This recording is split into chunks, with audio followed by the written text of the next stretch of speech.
Hello बच्चों, welcome back once again. तो हम कर रहे हैं आपके चैप्टर 7 के क्वेश्चन आंसर। फर्स्ट क्वेश्चन देखिए, टिक करना है सिर्फ करेक्ट आंसर पे। ठीक है। Where are the red blood cells produce कि जो हमारे शरीर में लाल रक्त कोशिकाएं रेड ब्लड सेल्स जो बनती हैं वो कहाँ बनती हैं? तो अभी हमने चैप्टर में पढ़ा था, वो बनती है आपकी बोन मैरो में। ठीक है, हिंदी में इसको बोलते हैं अस्थि मज्जा। ठीक है। Second, which of the following joints enable us to move our head sideways कि कौन सा जॉइंट जो है हमारे हेड को साइडवेज में मूव करने की परमिशन देता है। तो करेक्ट आंसर हमारा हो जाएगा इसमें पिवोट जॉइंट्स। ठीक है, अभी हमने पढ़ा था, पिक्चर से भी समझा था। थर्ड देखिए, विच स्टेटमेंट इज ट्रू, कौन सा स्टेटमेंट इनमें से ट्रू है? तो ट्रू स्टेटमेंट है इसमें option A, the humerus is in the upper arms. ठीक है। अगला देखिए, which joint allows only a backward and forward movement. तो कौन सा जॉइंट है जो सिर्फ बैकवर्ड और फॉरवर्ड यानी आगे पीछे मूव करने में हेल्प करता है? तो इसका करेक्ट आंसर हो जाएगा option B. How many pair of floating ribs are present in the rib cage कि कितनी पेयर्स जो रिब्स की होती है वो फ्लोटिंग वे में होती है? तो इसमें जाएगा 2 पेयर्स ऑफ फ्लोटिंग रिब्स की। ठीक है। अगला, fill in the blanks. The upper arm has blank long bone and the lower arm has। तो इसमें पूछा है द अपर आर्म हैज, जो ऊपर की आर्म होती है उसके पास क्या होता है? One long bone. ठीक है, तो फर्स्ट में आ जाएगा आपका वन। ठीक है, one long bone and the lower arm has 2 long bones. ठीक है, तो इसमें आ जाएगा आपका 2, क्योंकि जो आपकी जो आर्म्स होती है उसमें एक लंबी हड्डी होती है और जो नीचे की आर्म्स होती है उसमें 2 लंबी हड्डियाँ होती हैं। ठीक है। सेकंड देखिए, the blank contract to move our lower arm up and the blank contract to move it down. तो इसमें पूछा है कि द बाइसेप्स, द जो बाइसेप्स होती है वो कॉन्ट्रैक्ट होती है यानी सिकुड़ती है। तो फर्स्ट वाले ब्लैंक में आ जाएगा आपका BICEPS बाइसेप्स। ठीक है, और सेकंड में आ जाएगा आपका ट्राइसेप्स TRICEPS। ठीक है। थर्ड देखिए, cardiac muscles are blank muscles. तो इसमें क्या आएगा आपका, जो कार्डियक मसल्स होती है वो आपकी क्या होती है? Involuntary muscle. तो थर्ड में आपका आ जाएगा इनवॉलेंट्री। ठीक है। चलिए, फोर्थ है लेग मसल्स आर, जो लेग मसल जो पैरों की जो मसल्स होती हैं, ओ सॉरी, इसमें इनवॉलेंट्री आएगा थर्ड में। ठीक है, जो थर्ड है इसमें आपको इनवॉलेंट्री भरना है और जो लेग मसल्स होती हैं वो आपकी वॉलेंट्री होती है। ठीक है, क्योंकि जो कार्डियक मसल्स होती है, जो हार्ट की मसल्स होती है, उनको आप कंट्रोल नहीं कर सकते हैं ना, वो आपकी इच्छा के विरुद्ध चलती है, जबकि लेग मसल्स उनको आप कंट्रोल कर सकते हैं, तो उसमें वॉलेंट्री आएगा। ठीक है। The vertebral column protect the blank in its centre. तो इसमें आ जाएगा आपका स्पाइनल कोड। ठीक है, तो इसमें आपको स्पाइनल कोड भरना है। ठीक है, अब देखिए वन वर्ड में आपको आंसर देने हैं। The muscles of the heart, यानी कि हार्ट की मसल्स जो होती हैं उनको क्या बोलते हैं? उनको बोलते हैं कार्डियक मसल्स। ठीक है, तो इसमें आपको भरना है कार्डियक मसल्स। ठीक है।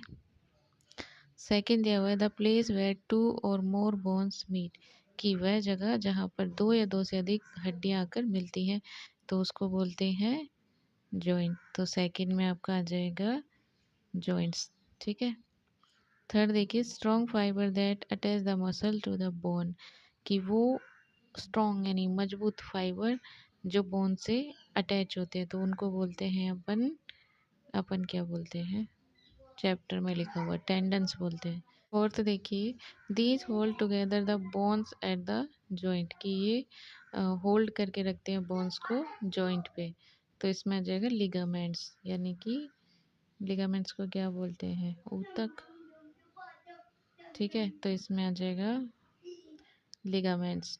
ठीक है। फिफ्थ में क्या दिया हुआ है, these are present at the end of bones and allow to smooth movement of bones, कि ये बोन्स के एंड में प्रेजेंट होते हैं और बोन्स को स्मूथली मूवमेंट करने में हेल्प करते हैं, तो इनको बोलते हैं कार्टिलेज। ठीक है, अगर ये नहीं होंगे तो हड्डी आपस में रगड़ खाएंगे, है ना, पढ़ा था ना चैप्टर में। चलिए अगला दिया हुआ है डी में, ये डायग्राम आपको बना के दिया हुआ है, आपको इनको लेबल करना है। तो ये तो आप कर लोगे खुद ही, है ना, क्योंकि आपके बुक में डायग्राम दिया हुआ है। तो ये फर्स्ट वाला तो क्या हो जाएगा, आपकी रिब्स हो जाएंगे। ठीक है, ये हो जाएगा आपका स्टर्नम। ठीक है, स्टर्नम भर लेना। ये आपकी फ्लोटिंग रिब्स हो गई, है ना, ये जो हवा में तैर रही है, ये आपकी हो जाएगी फ्लोटिंग। ठीक है, फ्लोटिंग रिब्स। ठीक है, चलो मैंने सब लेबल कर दिया है। अब ई में देखिए, answer the following questions. In questions के आंसर आपको लिखने हैं। पहला क्वेश्चन देखिए, mention the function of the skeletal system, की स्केलेटल सिस्टम के क्या क्या फंक्शन, इनकी कार्य है, वो आपको मेंशन करना है। आंसर देखिए, the skeletal system provide shape and support to the body, कि जो हमारा स्केलेटल सिस्टम होता है वो हमारे शरीर को शेप देता है और सपोर्ट सिस्टम प्रोवाइड कराता है। ठीक है, protect internal organs, allow for movement, produce blood cells and store minerals like calcium and phosphorus।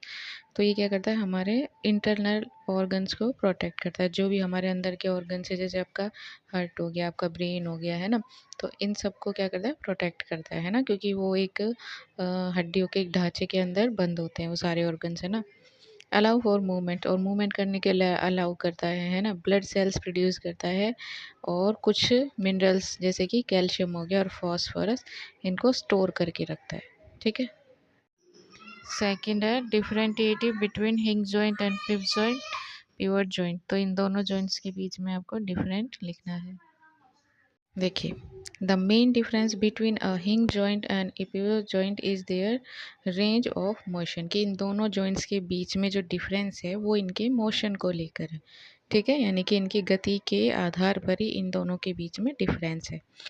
अब देखिए, hinge joints allow movement in only one place similar to a door hinges. अब देखिए, जो दरवाजे होते हैं, दरवाजे देखे ना आपने किस तरह से मूवमेंट करते हैं दरवाजे, आप उनको बस दो ही डायरेक्शन में खोल सकते हैं, जैसे ठीक है, इधर बंद कर सकते हैं या खोल सकते हैं। ठीक है, ऐसे ही मूवमेंट करते हैं ना, जैसे ये आपका दरवाजा है ना, तो कैसे जाते हैं, जैसे आपके हाथ की कोहनी ऐसे बस, है ना, आप जैसे हाथ को ऊपर उठा सकते हैं, नीचे कर सकते हैं, जैसे दरवाजे मूवमेंट करते हैं वैसे ही आपका हिंज जॉइंट जो है वो अलाउ करता है। ठीक है, एग्जाम्पल देखिए, include the elbow and the knee joint, जो आपके एल्बो के जॉइंट्स हो गए और आपके नी के यानी कि घुटने के जॉइंट्स हो गए। ठीक है, अब देखिए अगला, pivot joints allow for rotational, यानी कि आपकी गर्दन है वो आप कैसे भी घुमा सकते हैं, है ना, तो ये रोटेशनल मूवमेंट होता है। An example is the joint between the first two vertebrae of the neck, तो गर्दन के जो फर्स्ट दो वर्टिब्रे होते हैं उससे जुड़ा होता है। Which allow the head to turn from side to side, और वही जॉइंट जो होता है वो जो हेड होता है उसको अलाउ करता है साइड टू साइड मूव करने के लिए। ठीक है, थर्ड दिया हुआ है, explain the structure of the rib cage, how is it an important part of our skeletal system, कि आपका जो रिब केज है उसके स्ट्रक्चर को आपको एक्सप्लेन करना है, और ये किस तरह से आपके स्केलेटल सिस्टम का इम्पोर्टेंट पार्ट है ये भी आपको बताना है। देखिए भैया, हम रिब केज को समझेंगे, यानी कि हमारी पसलियों का जो ढांचा है उसको समझेंगे। The rib cage is a bony cage in the chest that consist of 12 pairs of ribs, कि ये जो हमारा मैंने रफ डायग्राम बनाया है, ठीक है, आप अच्छे से बना लीजिएगा अपनी बुक में देख करके, कि ये हमारा 12 जोड़ी रिब्स का एक पिंजरे जैसी संरचना होती है। ठीक है, the top 10 pair are connected to the sternum, तो जो शुरू के जो 10 जोड़ी जो रिब्स होती हैं वो स्टर्नम, स्टर्नम को कौन सा पार्ट होता है हमारा, ये जो छाती के बीच में जो हड्डी जाती है इसको स्टर्नम बोलते हैं। ठीक है, तो 10 जोड़ी पैर जो है वो इसी से कनेक्ट होते हैं सारे। ठीक है, हाँ, ब्रेस्ट बोन, जिसको हम क्या बोलते हैं, ब्रेस्ट बोन, यानी छाती की हड्डी भी बोलते हैं। ठीक है, in the front end the thoracic vertebrate in the back, और जो पीछे बैक बोन से जुड़ी होती है यानी कि वर्टिब्रेट से। ठीक है, the bottom two pair are known as floating ribs, और जो दो हड्डियाँ होती है जो ऐसे जुड़ी नहीं होती, ठीक है, वो स्टर्नम से जुड़ी नहीं होती है, ये ऐसे ही हवा में तैरती है, सिर्फ पीछे की तरफ होती है, आगे आके कनेक्ट नहीं होती है, इनको बोलते हैं फ्लोटिंग रिब्स, ठीक है। Because they are only attach to the vertebrae in the back, वो सिर्फ पीछे जो हमारी वर्टिब्रे होती है उसी से जुड़ी होती है। The rib cage is a crucial part of the skeletal system because it protect vital organs such as the heart and lungs from external injury। तो ये हमारे बॉडी का सबसे क्रूशियल पार्ट होता है, क्योंकि ये हमारे किसको प्रोटेक्ट करता है, हमारे हार्ट को और लंग्स को, ताकि इनको बाहरी चोट से बचाता है ना, इनको कोई इंजरी ना हो, ठीक है। चलिए भाई, अभी डायग्राम तो आप लोग बना लीजिएगा, मैंने सिर्फ समझाने के लिए रफली बनाया है, ठीक है। फोर्थ देखिए, फोर्थ में explain the role of muscles in our body, कि मसल्स का हमारे शरीर में क्या रोल है वो आपको बताना है। What are the different type of muscles present in our body, और हमारे शरीर में कितने प्रकार की मसल्स प्रेजेंट है वो आपको बताना है। देखिए भाई, मसल्स किस चीज़ के लिए रिस्पॉन्सिबल होती है। Muscles are responsible for movement, maintaining posture and generating heat। जो मसल्स होती हैं वो मूवमेंट के लिए रिस्पॉन्सिबल होती हैं, पोस्चर को मेंटेन करती हैं एंड हीट जनरेट करती है हमारे बॉडी से। The three main type of muscles are, तीन तरह की जो मेन मसल्स होती हैं वो हैं, और वो कैसे हैं। पहला टाइप दिया हुआ है स्केलेटल मसल्स, ठीक है। पहली आपकी स्केलेटल मसल्स होती हैं, these are voluntary muscles attach to bones that are responsible for movements. तो ये जो आपकी मसल्स होती हैं ये वॉलेंट्री मसल्स होती हैं, ठीक है, जो कि हमारी हड्डियों से अटैच होती हैं, ठीक है, और ये किसके लिए रिस्पॉन्सिबल होती है, मूवमेंट के लिए। सेकंड जो मसल्स होती है आपकी स्मूथ मसल्स, ठीक है। These are involuntary muscles found in the walls of internal organs like the stomach and intestine। तो ये आपकी इनवॉलेंट्री मसल्स होती है, पहली बात, ठीक है। और दूसरी कि ये आपके इंटरनल ऑर्गन्स की जो वॉल्स होती है उन पर अटैच होती है, जैसे कि स्टोमच और इंटेस्टाइन, ठीक है। थर्ड टाइप जो है आपका मसल्स का वो है कार्डियक मसल्स, और ये भी आपकी इनवॉलेंट्री होती है, यानी इन पे आपका कोई कंट्रोल नहीं होता है। These are involuntary muscles found only in the heart, और ये मसल्स सिर्फ और सिर्फ हार्ट में ही मिलती है, ठीक है। तो तीनों टाइप आपको अच्छे से याद कर लेने हैं। कंपिटेंसी बेस्ड क्वेश्चन देखिए, अब फर्स्ट क्वेश्चन है, suppose there were no joints in our bones, how would this have affected us. कि सपोज कीजिए कि हमारे शरीर में कोई जॉइंट्स नहीं है हमारी हड्डियों में, तो ये किस तरह से हमें अफेक्ट करेगा, ये आपको बताना है। देखिए भाई, क्रिटिकल थिंकिंग है, ये आपको खुद से करना है, बाकी फिर भी मैंने लिखा है। If there were no joints in our bones, की अगर हमारे बोन्स में कोई जॉइंट्स नहीं होगा, we would be unable to move, तो हम हिल डुल नहीं सकेंगे, मूव नहीं कर सकेंगे। Joints are the points where two or more bones meet, की जॉइंट्स वो जगह होती है जहाँ पर दो या दो से अधिक हड्डियाँ आकर मिलती है। Allowing for flexibility and movement, और ये हमारे बॉडी को फ्लेक्सिबिलिटी एंड मूवमेंट करने के लिए अलाउ करती है, ठीक है। तो अगर आपके शरीर में हड्डियाँ नहीं होगी तो आप चल फिर नहीं पाओगे, बैठ नहीं पाओगे, है ना। तो जब अपन बैठते हैं तो अपने शरीर को मुड़ना पड़ता है, तो वो जो मुड़ना होता है वो हमारे शरीर में जॉइंट्स की वजह से ही पॉसिबल हो पाता है, ठीक है। सेकंड में देखिए, a blow to the stomach hurt badly, कि अगर कोई पेट पे आपके घुसा मारे तो आपको बहुत दर्द होता है ना। But a similar blow to the chest does not hurt as much, why. लेकिन अगर कोई छाती में घुसा मारे तो उतना फ़र्क नहीं पड़ता जितना पेट पे पड़ता है, ऐसा क्यों होता है। तो आपको अपनी थिंकिंग बतानी है ना। अब देखिए, जो बोन्स होती है उनका क्या रोल होता है, ठीक है। A blow to the stomach hurt badly because the organs in the abdomen such as the stomach and intestine, कि जब हमारे पेट पर कोई मुक्का मारता है या कोई चोट लगती है तो बहुत दर्द होता है ना। क्यों होता है, क्योंकि जैसे कि स्टोमच हो गया, जो सॉरी एब्डोमेन हो गया, और जो इंटेस्टाइन हो गया, हमारे पेट में ये जो ऑर्गन्स है इनको हड्डियों के द्वारा सुरक्षित नहीं किया गया है, ठीक है। Not protected by bones like the organs in the chest, और जैसे कि जो हमारी छाती होती है उसमें बोन्स के द्वारा ऑर्गन्स को प्रोटेक्ट किया जाता है, जैसे कि हमारा हार्ट हो गया, है ना। The chest is protected by the rib cage, जो चेस्ट है उसको रिब केज के द्वारा प्रोटेक्ट किया जाता है। विच absorb such of the impact, तो जिसकी वजह से अगर छाती पर कोई मुक्का मारेगा तो हमें ज़्यादा दर्द नहीं होगा, क्योंकि जो हड्डियां हैं वो उसको सह लेती हैं। ठीक है। थर्ड में देखिए क्या पूछा है। What do you think would happen if the walls of heart were made of voluntary muscles, की क्या हो अगर हमारे हार्ट की जो मसल्स हैं वो वॉलेंट्री मसल्स हो, यानी कि हमारे कंट्रोल में रहे, जो होती है ना स्वैच्छिक क्रियाएं, तो क्या होगा अगर ऐसी मसल्स हमारे हार्ट में होंगी तो।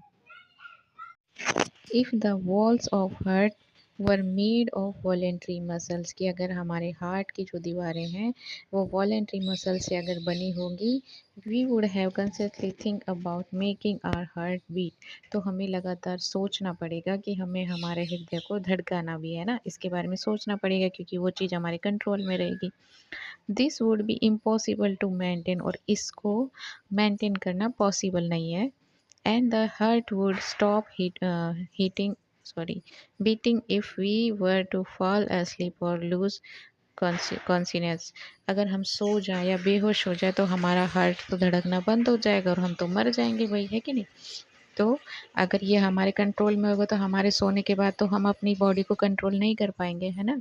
तो हमारा हार्ट जो है वो धड़कना बंद कर देगा और हम मर जाएंगे, नींद में ही टपक जाएंगे, है ना।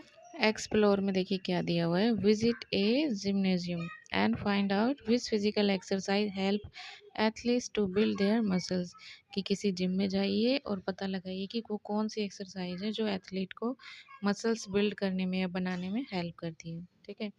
सेकंड दिया हुआ है मेक ए क्ले मॉडल, यानी मिट्टी का एक मॉडल बनाइए और स्केलेटल सिस्टम, अपने स्केलेटल सिस्टम का एक मिट्टी से मॉडल बनाइए और उसे लेवल कीजिए। ठीक है। तो ये चैप्टर आपका फिनिश हो गया है बच्चों। मिलते हैं नेक्स्ट वीडियो में नेक्स्ट चैप्टर के साथ। तब तक के लिए take care, bye bye. And अपने दोस्तों के साथ वीडियो को शेयर जरूर कीजिएगा एंड सब्सक्राइब करना ना भूलें।